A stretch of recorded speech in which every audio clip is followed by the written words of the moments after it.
Hi welcome. ഞങ്ങളുടെ 2 വർഷം പ്രായമായ പ്ലാവാണ് കേട്ടോ ഇങ്ങനെ കായ്ച്ചു നിൽക്കുന്നത്. 2 വർഷം എന്ന് തന്നെ പറയാൻ പറ്റില്ല. വെച്ച് 1 വർഷമായപ്പോഴത്തേക്കും പന്നി അതിനെ എടുത്ത് പുഴുത് മറിച്ച് വെച്ചു. പിന്നെ ഒന്നീന്ന് വെച്ചതാണ്, വേരൊക്കെ പിടിപ്പിച്ചെടുത്തതാണത്. ഇപ്പോഴേ ഇതിൽ ചക്ക പിടിക്കുമെന്ന് ഒരിക്കലും വിചാരിച്ചിരുന്നില്ല കേട്ടോ. കാരണം 5 വർഷം പ്രായമായിട്ടുള്ള ഒരു പ്ലാവ് ഞങ്ങൾക്കുണ്ട്. അതിൽ കഴിഞ്ഞ വർഷം ഒരു ചക്ക പിടിച്ച് അതിൽ 3 ചുള മാത്രമായിരുന്നു ഉണ്ടായിരുന്നത്, അതാണ് പിടിച്ചത്. ഇപ്രാവശ്യം പക്ഷേ അതിൽ 20 ചക്ക പിടിച്ചു.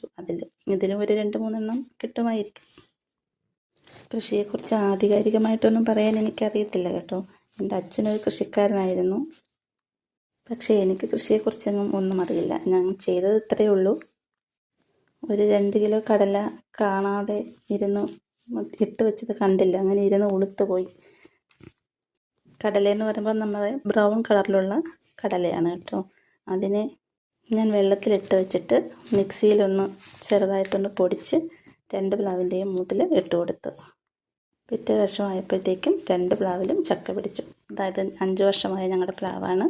കണ്ടില്ല, ഇതിൽ ഞെടുപ്പിലൊക്കെ നന്നായിട്ട് ചക്ക പിടിച്ച് അറുത്തെടുത്തതാണ്. എൻ്റെ ഞെടുപ്പൊക്കെ കിടക്കുന്നത് കണ്ടില്ലേ, ചക്ക എടുത്തതിൻ്റെയാണത്. 2 വർഷമാകുമ്പോൾ കായ്ക്കുമെന്ന് പറഞ്ഞ് തന്ന പ്ലാവായിരുന്നു അത്. ഇതുവരെയായിട്ടും കായ്ച്ചിട്ടില്ലായിരുന്നു. കഴിഞ്ഞ വർഷം ഒരു ചക്ക പിടിച്ചിരുന്നു. ഞാൻ വെറുതെ പറയുന്നതല്ല കേട്ടോ, സത്യമാണ്. Thank you for watching.